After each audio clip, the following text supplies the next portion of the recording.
Okay, everyone, welcome back to the draft review. I figured since it's draft day, I might as well throw out my 2020 NFL mock draft. So the first pick, I don't have anything surprising. It's Joe Burrow, quarterback from LSU. This guy is a lock to go number one, so I'm just going to leave it at that, and we're going to move on. At number two, once again, this is not a surprising pick, as this is pretty much the consensus across everyone's board. This is Chase Young from Ohio State. This guy is awesome and follows a long line of Ohio State pass rushers, and he should be the next All Pro in that group. Number three, we have Jeffrey Okudah, cornerback from Ohio State. He has also been widely mocked to the Lions. Now, in this mock draft, I'm not doing any trades, and if I were, the Lions would very likely be a trade candidate. But because I'm not, they're going to fill an immediate need after trading Darius Slay, and they're going to draft Okudah. And number four, the New York Giants are going to select Isaiah Simmons. Now, this one is an interesting pick as they could go a bunch of different options. They could very easily go with an offensive tackle, and they definitely need to do that to protect their young quarterback. But I went with Isaiah Simmons because this fills a need and it also is the best player available on their board. Number five, I have the Miami Dolphins selecting a quarterback, but it's not the quarterback that everyone thinks they're going to take. It's Justin Herbert of Oregon. He is, maybe not as high of a ceiling as Tua Tagovailoa, but his medicals check out, and for that reason, the Dolphins are going to select Herbert. Now, the Chargers are excited because that means they get Tagovailoa, quarterback from Alabama, and this gives them a future quarterback, a couple years to develop, maybe take this year off under Tyrod Taylor, and then next year get the starting job. Number seven, the Panthers are going to get Derek Brown, defensive tackle out of Auburn. Um, he is the number one defensive tackle on my board and most people's boards, and he will be a difference maker up the middle on any defensive line he's on.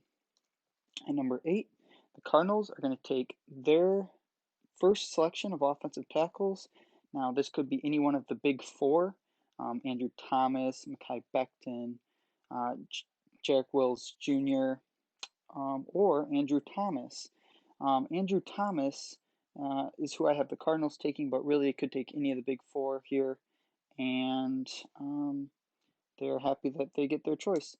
Now, Jacksonville, likely because of the variance in everyone's big boards between the top four offensive tackles, they may get their number one choice here in Tristan Wirfs. Tristan Wirfs is a big guy, and he's another product from Iowa who has been producing a lot of NFL talent.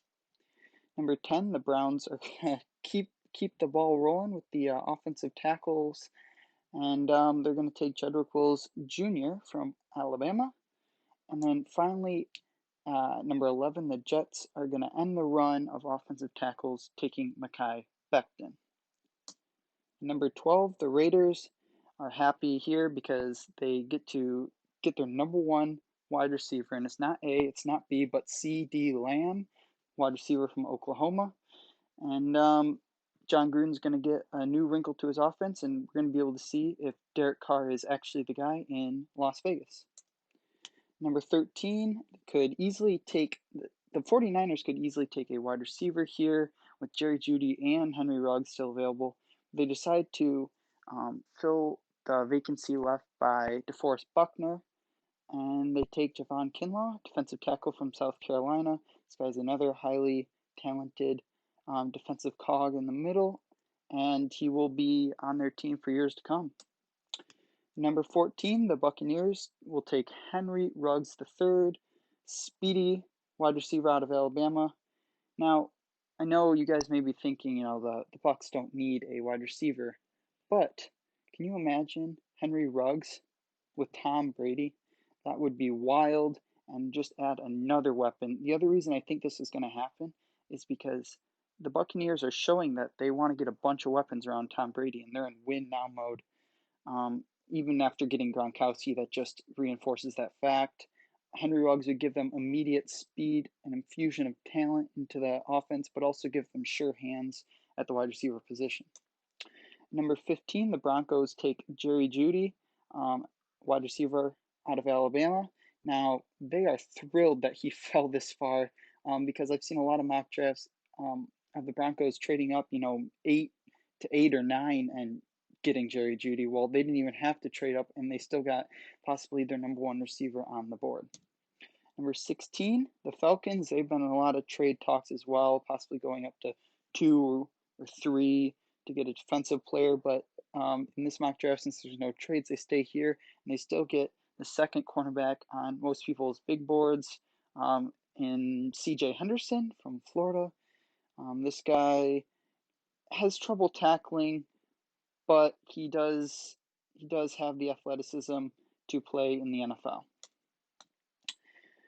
Number 17, the Dallas Cowboys take A.J. Terrell, cornerback from Clemson. Now, if you would have said this a month ago, a lot of people would have been a little shocked, but A.J. Terrell has really jumped in the last, month or so of all this draft discussions, and he has made his way up. I wouldn't be surprised even if he went higher and maybe made a shocking move past C.J. Henderson on many teams' draft boards.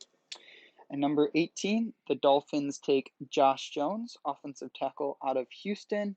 Josh Jones is the first guy outside of the top 4 offensive tackle group in my big board, and he has that frame, but coming out of smaller school at Houston, maybe a little more raw. So he's going to have to develop, but this is the Dolphins' second pick. They need to protect their new quarterback, and this is who I picked for them to do. Now, at number 19, the Raiders have their second pick, and I have them taking Jalen Johnson. I believe that they would be thrilled to take him, even if maybe A.J. Terrell is still available.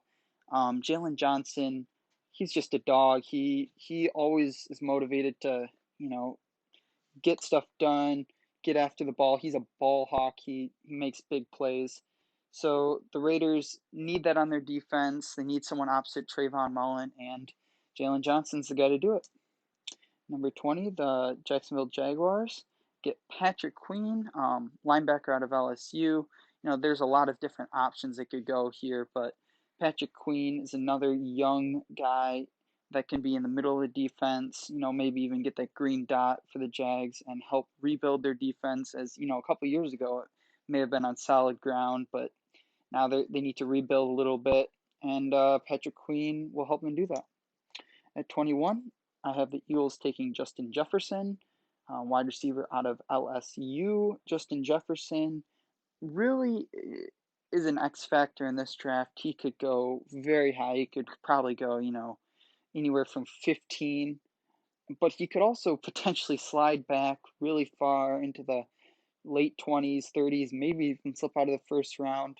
But because of so many teams' need for wide receiver, I believe he will be taken, and the Eagles definitely need wide receivers. Nelson Aguilar's gone, and they're pretty old and slow at the position, so Justin Jefferson would be a guy to fix that.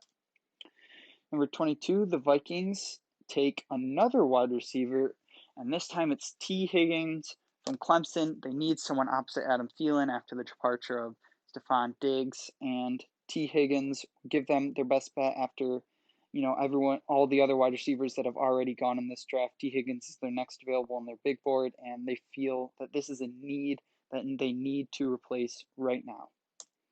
Number 23, this may be a shock, but the Patriots select their future franchise quarterback in Jordan Love from Utah State. Now, if you look at the Patriots roster, they don't really have a quarterback. Jordan Love may not be the quarterback for this year, but they need to have a quarterback for the future, and he will be their franchise signal caller for years to come. Number 24, the New Orleans Saints select the final linebacker in many people's first round considerations. Some may consider Zach Bond, but for me, Kenneth Murray is the final one to go here.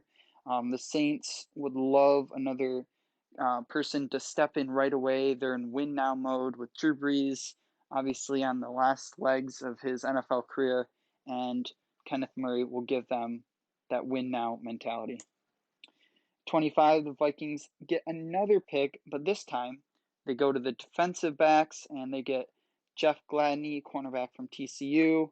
They would have loved it if, maybe AJ Terrell had fallen or maybe, Jalen Johnson, but instead they get a good consolation prize in Jeff Gladney from TCU to shore up those defensive backs. 26, the Dolphins get Cesar Ruiz, offensive lineman from Michigan. He can play center or guard, and he will be another part of that rebuilding Dolphins offense. This is actually their third offensive pick in this draft. At 27, the Seahawks take Clavon Chaisson, defensive end from LSU, and he could very easily go in the early 20s, maybe even late teens, but he slips to the Seahawks, and they need a redemption pick for AJ Collier from last year, so they take Chaisson, defensive end from LSU. At 28, the Ravens take Yetur Gross-Matos, defensive end from Penn State. He is the third defensive end off my board, and the Ravens are thrilled that he's fallen this far, especially with the run on offensive tackles and wide receivers. Some guys may slip like this, and this one guy that may slip, but Gross-Matos goes to a Ravens team that wants to compete now, and Yetur will help him do that. 29, the Titans take off Austin Jackson, offensive tackle from USC. This guy is going to be a project. He's very raw in his talent, but he did perform very well at the combine, and I have a good feeling that a lot of teams will take a waiver on him, and the Titans are that team in this draft. Number 30, I have the Packers taking Denzel Mims. They need someone else other than Davante Adams, and Denzel Mims gives them that opportunity to get another pass catcher for Aaron Rodgers as they take another run at rebuilding and keeping up this roster. 31, the Niners get that odd scenario of going to a Super Bowl last year but getting 2 first-round draft picks. Well, they capitalize on that by taking Trayvon Diggs, cornerback from Alabama. Obviously, he has bloodlines with the NFL, related to Stephon Diggs and, out of Alabama, a proven system playing top-tier talent. He produced in college, and now he gets drafted by the Niners as they take another shot at the Super Bowl. And finally, the reigning Super Bowl champs, the Chiefs. They don't have necessarily a huge guy that they draft for need here, but they take their best player available, and that is the only safety taken in this mock draft, Xavier McKinney from Alabama. You can plug him right into that defensive backs position, and he will help them out tremendously. All right, thanks for watching. Leave a comment. Let me know what you think. If you want me to post more during the quarantine, let me know, and I might be able to do that.